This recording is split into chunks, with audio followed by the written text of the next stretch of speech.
Existe uma possibilidade que os cientistas relutam em dizer em voz alta. Não porque seja absurda, mas porque, se for verdade, muda absolutamente tudo o que acreditamos saber sobre a origem do universo, sobre o tempo, sobre a própria realidade em que você existe neste momento. E essa possibilidade não vem de um teórico marginal, de um visionário excêntrico ou de uma publicação de divulgação popular.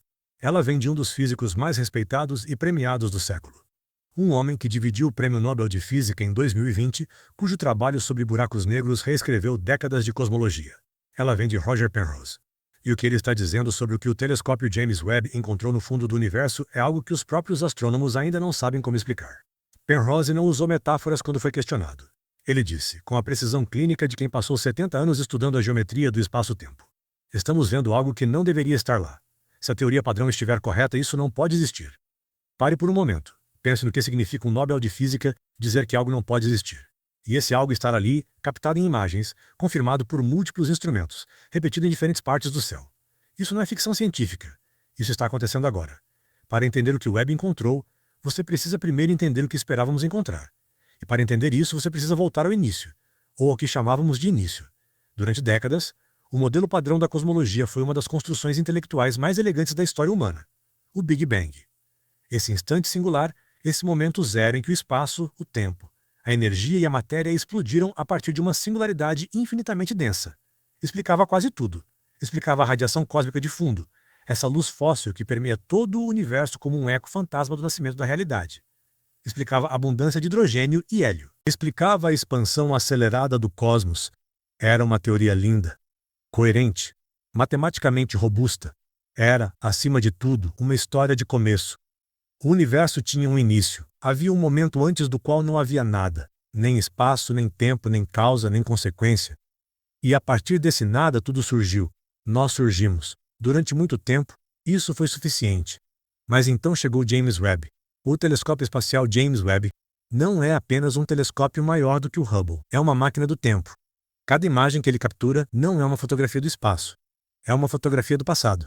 Porque a luz viaja a uma velocidade finita, quando o Webb olha para um objeto a 13 bilhões de anos-luz de distância, ele está vendo como esse objeto era há 13 bilhões de anos. Está vendo o universo ainda jovem, ainda nascente, ainda em formação. A teoria previa o que deveríamos encontrar lá no fundo do cosmos primitivo: galáxias pequenas, irregulares, desorganizadas. O universo era novo, a matéria ainda estava se aglomerando, as primeiras estrelas mal tinham nascido. Era para ser um caos primitivo. Belo, sim, mas fragmentário, rudimentar. O que o Webb encontrou foi outra coisa, completamente outra coisa. Nas primeiras imagens profundas do telescópio, astrônomos identificaram galáxias. Não galáxias pequenas e irregulares, galáxias massivas. Galáxias com estrutura, com braços espirais definidos, com populações estelares maduras que deveriam ter levado bilhões de anos para se formar. Galáxias que, pela lógica da física padrão, simplesmente não poderiam existir tão cedo na história do universo. Uma delas foi apelidada pelos pesquisadores de monstro cósmico. Ela existe apenas 600 milhões de anos após o Big Bang, um piscar de olhos em termos cosmológicos. E é tão massiva, tão estruturada, tão antiga em sua aparência que quebra todos os modelos computacionais que tentam explicá-la. Imagine que você fosse a uma floresta recém-plantada. Sementes enterradas há apenas 6 meses. E encontrasse no centro dela uma sequoia de 1000 anos. Não uma árvore jovem. Uma árvore antiga. Enraizada. Imponente. Impossível pelo calendário que você conhece. Isso é o que o Webb encontrou, repetidamente, em múltiplas regiões do céu. E isso é apenas o começo do problema. Junto com as galáxias impossíveis, o Webb começou a detectar algo que os astrônomos chamaram de pequenos pontos vermelhos. Objetos compactos, extremamente luminosos, com um brilho que oscilava.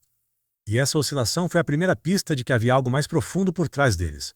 Brilho que oscila, em cosmologia, quase sempre significa uma coisa: um buraco negro ativo, um quasar. Um núcleo galáctico com um buraco negro supermassivo no centro, consumindo matéria e irradiando energia com uma intensidade absurda.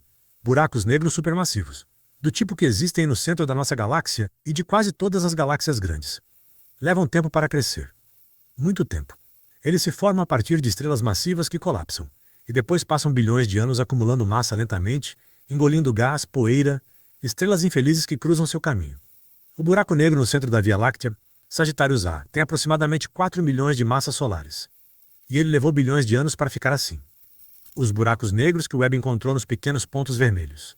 Nos primeiros 600, 700, 800 milhões de anos do universo. Já tinham bilhões de massas solares, ponto, não 4 milhões. Bilhões. Como um buraco negro cresce 1 bilhão de vezes mais do que deveria uma fração do tempo que deveríamos ter. A física padrão não tem resposta. Os modelos computacionais não conseguem reproduzir isso. Os astrofísicos estão, literalmente, diante de um fenômeno que suas equações não acomodam. Mas há um problema ainda maior. E foi esse problema que fez Roger Penrose pronunciar as palavras que abriram este vídeo. Antes de chegarmos a Penrose, você precisa sentir o peso de outra anomalia. Uma que os cosmólogos já conheciam antes do Webb, mas que o telescópio tornou ainda mais aguda, ainda mais impossível de ignorar. Ela tem um nome técnico: a tensão de Hubble. Mas o que ela representa é algo profundamente perturbador.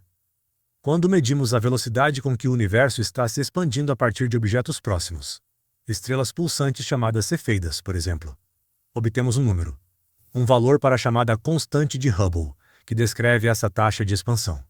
Mas quando medimos a mesma taxa de expansão a partir da radiação cósmica de fundo, o eco do Big Bang, obtemos um número diferente. Não ligeiramente diferente. Significativamente diferente.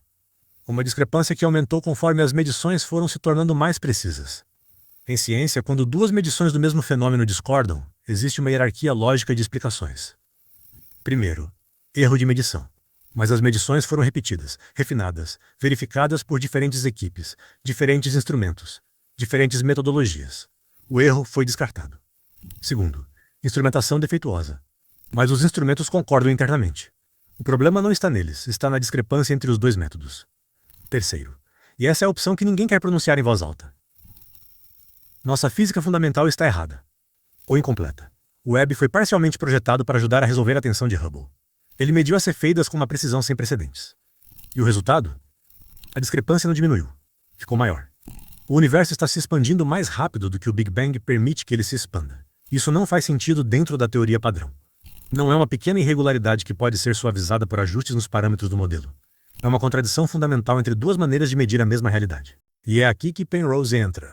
Porque ele não está surpreso. Roger Penrose tem uma teoria. Ela existe há anos, foi publicada em artigos revisados por pares, foi expandida em um livro denso e matematicamente rigoroso. Mas durante muito tempo, foi tratada como uma curiosidade intelectual de um físico brilhante que havia ficado um pouco excêntrico na velhice. Com o Nobel, com o James Webb e com o acúmulo de anomalias que o telescópio revelou, a teoria de Penrose está sendo reexaminada com uma urgência que não tinha antes. A teoria se chama cosmologia cíclica conforme. E o que ela diz vai reestruturar completamente a maneira como você pensa sobre o Big Bang. A ideia central é esta: o Big Bang não foi o começo de tudo. Foi o fim de algo anterior. E o começo de algo novo. O universo não surgiu do nada em um instante singular. Ele surgiu do colapso termodinâmico de um universo anterior, que passou por toda a sua evolução. Formou estrelas, galáxias, vida talvez, e depois evoluiu para um estado de morte térmica. E nesse estado final, em circunstâncias que Penrose descreve com precisão matemática, a geometria do espaço-tempo de um universo moribundo se torna indistinguível, em termos de escala conforme, da geometria do espaço-tempo, de um Big Bang nascente. Em outras palavras, o fim de um universo e o começo de outro são, matematicamente, a mesma coisa. O que chamamos de Big Bang foi, na visão de Penrose, apenas uma transição, uma fronteira entre éons, entre uma era cósmica e outra. Antes de nós, existia outro universo, com suas próprias galáxias, suas próprias estrelas, seus próprios buracos negros. E antes desse, outro. E antes desse, outro. Não um começo. Um ciclo. Deixe isso sentar por um momento. Você não existe no primeiro capítulo de uma história que começou do nada. Você existe em algum ponto de uma narrativa que talvez nunca tenha começado. E que talvez nunca termine. Mas Penrose não se limitou a propor a teoria. Ele fez previsões. E é aqui que a coisa fica verdadeiramente perturbadora. Se a cosmologia cíclica conforme estiver correta, o universo anterior ao nosso deixou marcas. Não metáforas, marcas reais, físicas, detectáveis. Especificamente, os buracos negros supermassivos do universo anterior. Aqueles que evaporaram lentamente ao longo de trilhões de anos, através do processo de radiação de Hawking. Liberaram enormes quantidades de energia em seus momentos finais. E essa energia, essa última inspiração cósmica de universos mortos, deveria ter criado padrões específicos na radiação cósmica de fundo do nosso universo. Penrose os chamou de pontos de Hawking, círculos de baixa variância temperatura na radiação cósmica de fundo, assinaturas de buracos negros que morreram antes do nosso Big Bang. A comunidade científica recebeu a previsão com ceticismo.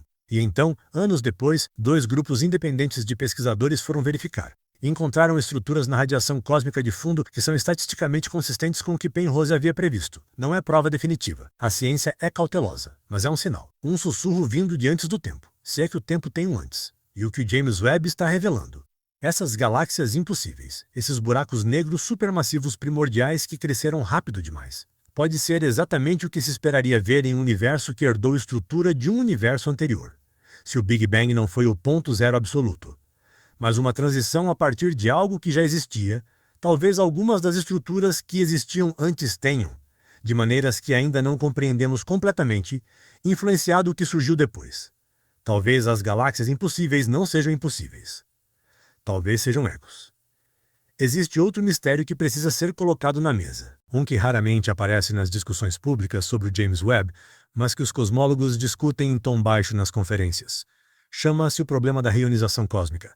Nos primeiros centenas de milhões de anos após o Big Bang, o universo estava imerso em um nevoeiro denso de hidrogênio neutro. Esse nevoeiro era opaco, a luz não conseguia passar por ele. E então, em algum momento, algo ionizou todo esse hidrogênio. Algo emitiu energia suficiente para, basicamente, incendiar o universo e torná-lo transparente.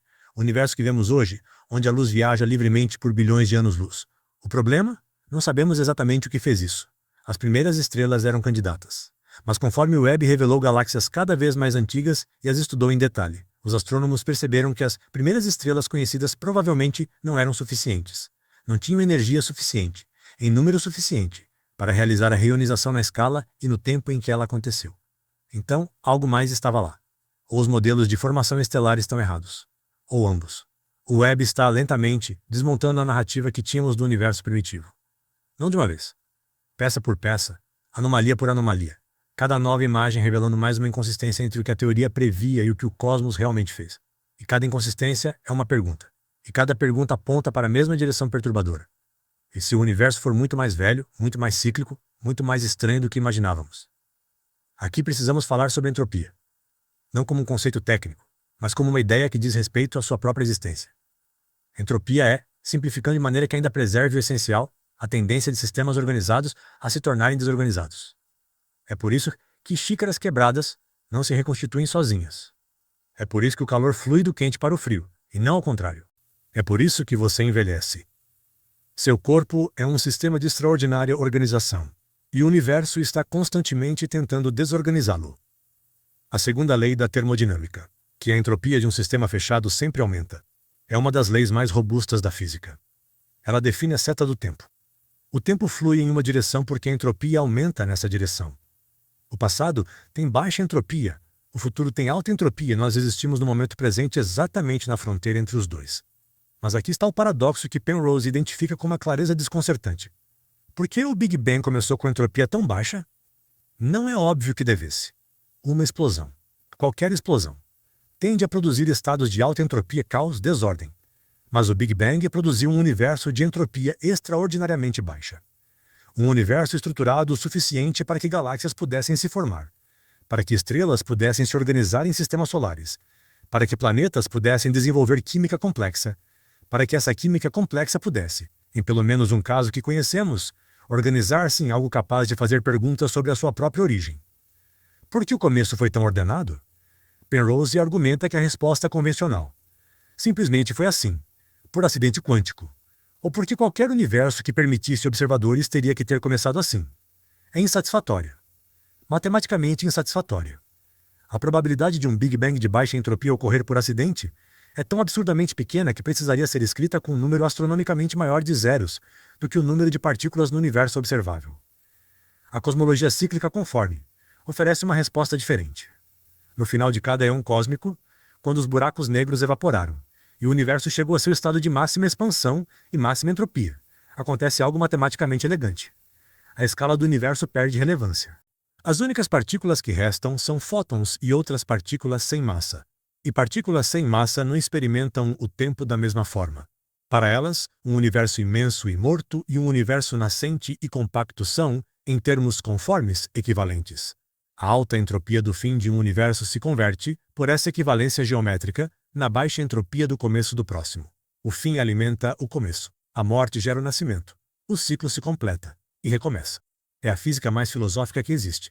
Voltemos ao Webb por um momento, porque há mais uma coisa que precisa ser dita. Em 2023, uma equipe de astrônomos publicou um estudo descrevendo um objeto que o Webb havia capturado no universo primitivo, apelidado internamente de um monstro barulhento. Era uma galáxia em processo de formação tão massiva, tão energética, tão estruturada que os autores do estudo admitiram abertamente. Não temos um modelo que explique isso. Não disseram que é difícil de explicar. Disseram que não temos um modelo. Isso é extraordinário. A cosmologia moderna é uma ciência matematicamente sofisticada, com simulações computacionais que modelam a evolução de universos inteiros em servidores de supercomputação. E diante de certas imagens do James Webb, esses modelos simplesmente não produzem o que o telescópio está vendo.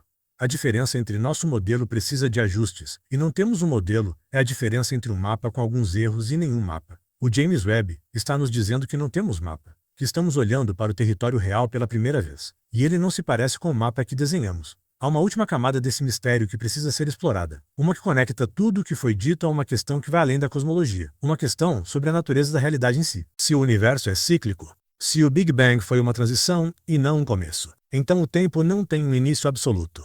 E se o tempo não tem um início absoluto, então a pergunta o que havia antes do Big Bang não é uma pergunta sem sentido como o modelo padrão sugeria. É uma pergunta com resposta. A resposta é outro universo, com seu próprio tempo, seus próprios processos, sua própria história. E isso nos coloca diante de uma vertigem conceitual, porque se houve um universo antes do nosso, e um antes desse, e um antes desse, em uma cadeia de eons que recua infinitamente, então, o que você está fazendo aqui, neste momento, lendo ou ouvindo estas palavras, não é o resultado de um acidente singular que aconteceu há 13,8 bilhões de anos. É o resultado de um processo que nunca começou, que simplesmente sempre foi. E se sempre foi. Se não há um primeiro momento, se não há uma primeira causa, então a realidade é algo radicalmente diferente do que nossa intuição sugere. Nossa intuição diz que as coisas têm começo, que há uma origem, que em algum ponto, na raiz de tudo, existe um momento primordial do qual tudo mais deriva. A física que James Webb está forçando a rever nos diz: talvez não. Talvez a realidade não seja uma linha com ponto de origem. Talvez seja um ciclo sem começo nem fim, apenas transformação perpétua, um universo morrendo e nascendo em uma dança que precede qualquer noção de antes ou depois. E nós, você, agora, neste instante, somos o momento dessa dança, um piscar de olhos em uma sequência que talvez nunca tenha começado e que talvez nunca termine. Existe uma ironia profunda em tudo isso. Construímos o James Webb exatamente para ver mais longe, para ver mais cedo, para ver o começo do universo com mais clareza do que jamais foi possível. Gastamos décadas e bilhões de dólares para olhar para a origem de tudo. E o que encontramos ao olhar para o começo foi evidência de que talvez não haja começo. O telescópio mais poderoso da história humana apontou para o nascimento do universo e encontrou anomalias que sugerem que o nascimento foi, na verdade, uma continuação. Há algo profundamente humano nisso. Buscamos a origem e descobrimos que a origem aponta para além de si mesma. Seguimos o fio da criação até sua extremidade e encontramos o fio conectado a outro fio.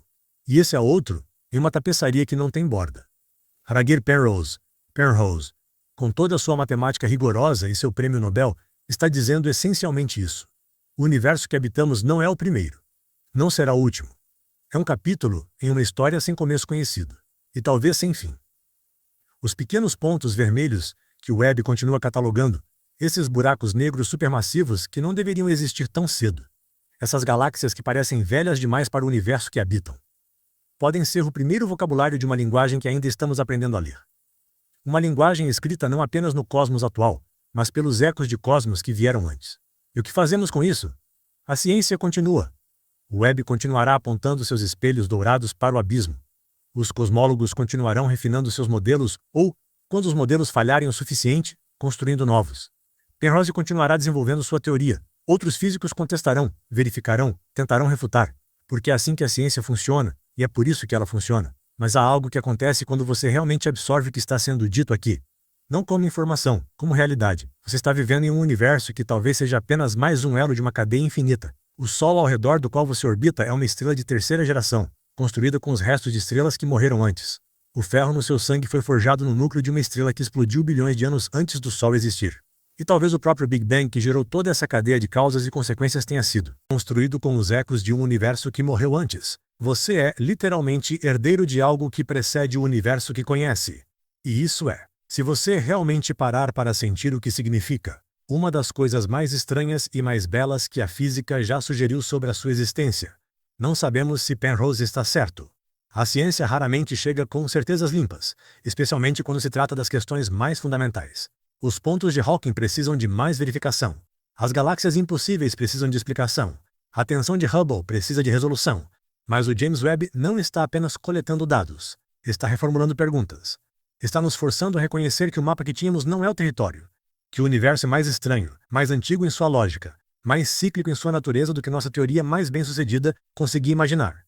E talvez seja isso o mais humano de tudo, que no momento em que finalmente construímos um telescópio poderoso o suficiente para ver o começo de tudo, o que o começo nos mostrou foi que ele não é um começo, que é a pergunta mais antiga da humanidade, de onde viemos, pode não ter a resposta que esperávamos, pode ter uma resposta muito mais vasta, muito mais vertiginosa, muito mais impossível de segurar na mente sem sentir, por um instante, o peso completo de existir em um cosmos que talvez sempre tenha existido, e que continuará existindo muito depois que qualquer memória nossa, qualquer traço de nossa civilização, qualquer último eco de tudo que já fomos, se dissolva no silêncio frio do espaço. Talvez o Big Bang não tenha sido o começo.